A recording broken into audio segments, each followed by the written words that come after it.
Welcome to our channel. Today we how to set up Jetpack Compose UI with Kotlin step by step clearly.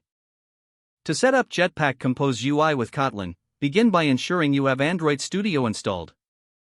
Open Android Studio and create a new project. Select the empty Compose activity template to enable Jetpack Compose. Name your project and choose the appropriate package name. Set the minimum API level to 21, as this supports Jetpack Compose. Click on Finish to create your project. Once your project loads, open the build.gradle file for the app module.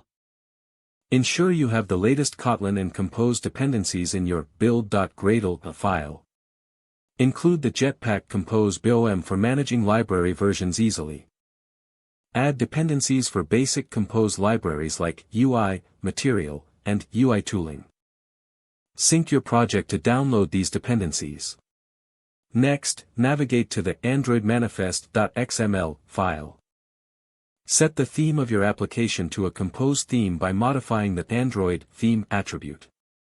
In the mainActivity.kt file, replace the default setContent block with your Compose UI.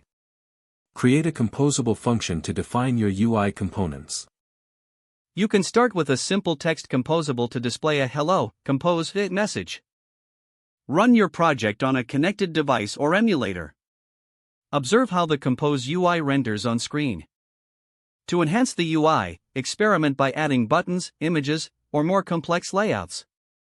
Utilize state management using remember and mutable state of for dynamic UI behavior. Continuously test and refine your UI by building and running your application. Enjoy exploring the powerful features of Jetpack Compose as you develop your user interface. If the page does not load, refresh the browser or try again in a private or incognito window. Make sure you are using the correct email address, then retype it carefully to avoid small typos. If your password is not accepted, use the reset option and create a new strong password you can remember. Check your spam folder for verification or security emails, then complete any requested confirmation steps.